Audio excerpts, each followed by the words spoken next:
What's up, everybody? Welcome to Podcast Now. I'm Alex, and in this video, I want to talk about a interview that Shaq News had with the actor who plays Robin in Gotham Knights. Now, this is a little old, and I just actually stumbled upon it now, but it was from May 4th, but I find it very good. I'm actually very impressed with Shaq News. I'm impressed with the interviewer. I think they did a really good job. And, while we didn't get outright new information, like things are gonna blow you away, there were some small details from the actor of Robin that I think he dropped that I want to discuss a little bit more at length. So we're gonna talk about some of the highlights I noticed from the interview. Of course, it's on Shaq News' website. It came out May 4th, so it's a little bit old, but I'm sure you guys can find it. And it's about a 22 minute video, and it's, again, really good, really fun, I would say, to watch. But really fast, before we get too far into my thoughts on it, make sure, if you haven't already, you guys are subscribed, bell icon turned on,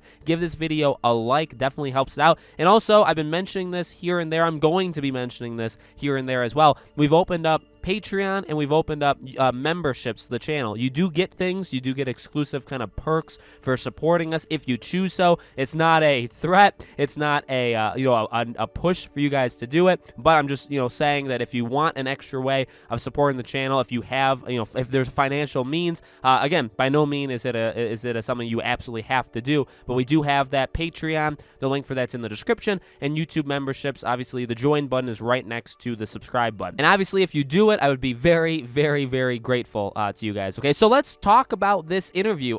There's actually quite a few things in here that I found really interesting. I guess a blanket statement would be he's very excited for the game. That's one thing that I think you can just get from him throughout the entire thing, is he's pumped for it. He said multiple times how it's like the best project he's ever been a part of. Now, I've never seen the guy before. I don't know what else he has done. They were showing clips in the interview. He's been on like smaller series and shows and stuff like that. He seems like a really nice guy. I don't know about his acting ability because I just flat out haven't seen his stuff, but he seems like an amazing, really down-to-earth, nice guy, the actor of Robin, and he's very pumped for the game. One thing I found kind of cool was that, okay, so obviously we know they're the voice actors, him, and then everybody else obviously has their own voice actors, but before the stuff around the world started, he actually was his own motion capture too. Now, they don't do their own stunts, but they did do motion capture. But when the stuff around the world hit and everything went into lockdown, all that stuff, now it's somebody local, because now he can't travel, or actually nobody can really travel back and forth. So Warner Bros. Montreal is using local actors and actresses to in a way replace them, or I guess use them in the actual motion capture stage. So one thing he made a pretty big note on was that he really, in a way, shares the character of Robin with this new guy who's portraying him, because while he's still the voice and he did the early motion capture, he has to play off of quite often what the other guy does. Now, what I will say, okay, taking a more a critical or analyzing lens to it, I think that makes it more difficult. I think that and will that affect the game? Will we notice that it's ooh, the voice and the personality here maybe doesn't represent exactly what's going on in the moment? I think it can. Now, I don't know. I do pride myself on knowing quite a bit about games and even how games are made and the process of it, but I don't know how often stuff like this happens. I mean, I do know there's examples where the motion capture person is just always not the voice person. Sometimes the voice person is the motion capture person, almost the entire time.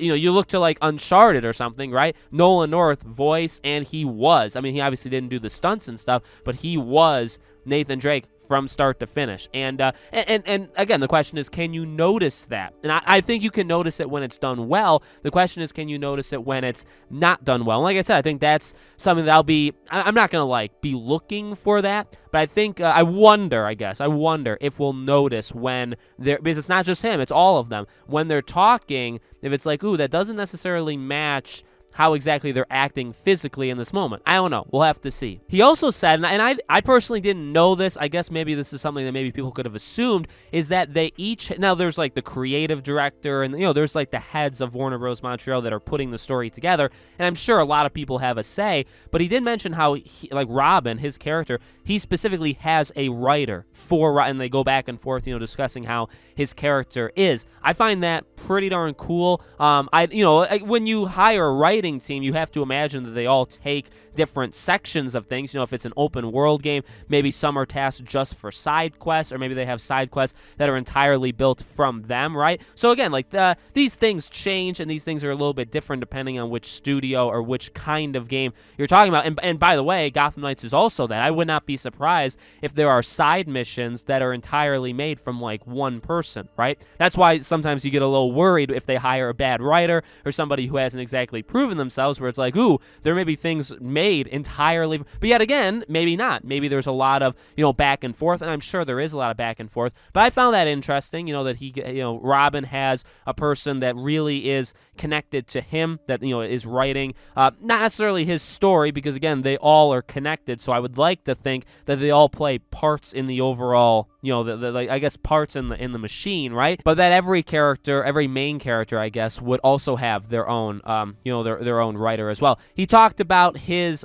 character himself, right? And he mentioned a couple different things with his character. One thing I want to save as the last thing that I'll mention, but he talked about how he wants to portray his character in terms of, he does want to sound confident, he does want to sound basically like a superhero, but he also has to remember that he is a kid. I mean, at the end of the day, he's like a 16-year-old or 15-year-old kid, right? He hasn't even been Robin for all that long, the least amount of time out of all these characters. So he's done his research. Now, I do like that. I like that he's talked about how, one thing he said early on is that, part of the reason why he thinks this is like the best group and all that stuff is they're all, well, I guess really nice people to start, but they also really all do care, and they all want to make a really good product. Now, I always kind of like do an eye roll smile thing with those kind of statements, because like I appreciate people saying that, and I have no doubt that that's true, that that's a true statement. But at the same time, everybody, like if you're not making a game thinking that you're making something cool, you shouldn't be making the game. Same thing even when,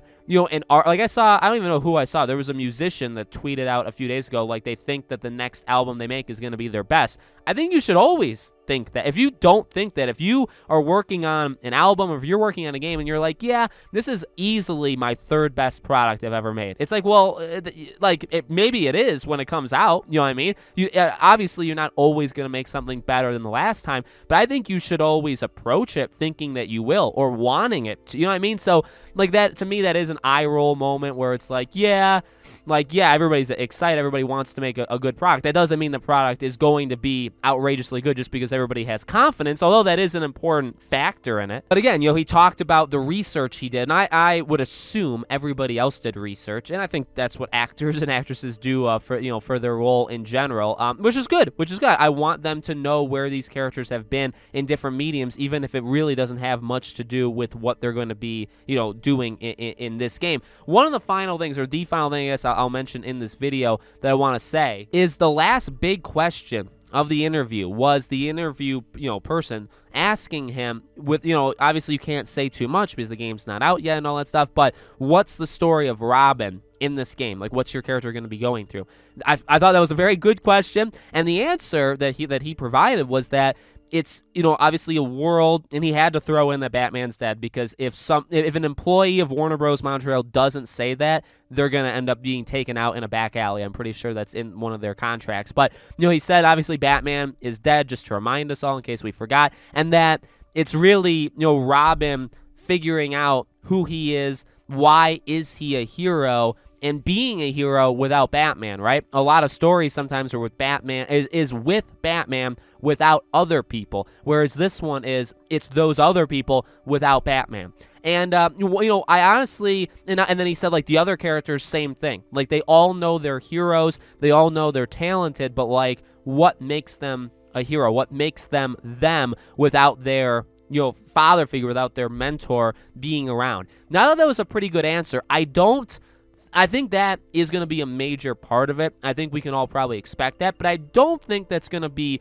all of it, or maybe even the biggest part of it. Because remember, you got the Court of Owls, you have all these side villains. The side villains may not matter much to the actual, main story, but mainly the Court of Owls is a very big thing in terms of figuring out what actually happened with Batman and taking down this top tier organization. But like, it's funny in the way that he didn't mention that stuff, because that's gonna be something that I think is over their heads. I feel like his answer is true, like that actually is a sincere and honest answer, where it's like, deep down, that is the point of the game, and deep down, that's what these characters are going to be going throughout the game. But over that, kind of on top of their head, is this looming threat, or this threat that's already happening, of the Court of Owls, and also trying to figure out, what happened to Batman. So I liked it. Again, didn't give us anything revolutionary, but small little tidbits that I guess I didn't think about too much before, or I didn't really know about at all before. So I really liked the interview, and I'll keep my eye out for any more of these, as the months go on. You guys will have to let me know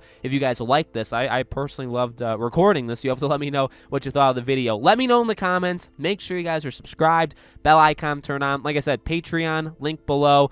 The join button obviously gets you to the YouTube memberships. They're the exact same thing, just in 2 different places, depending on where you guys would like to go. Okay, thank you for watching. I hope to see you all on the next Gotham Knights video.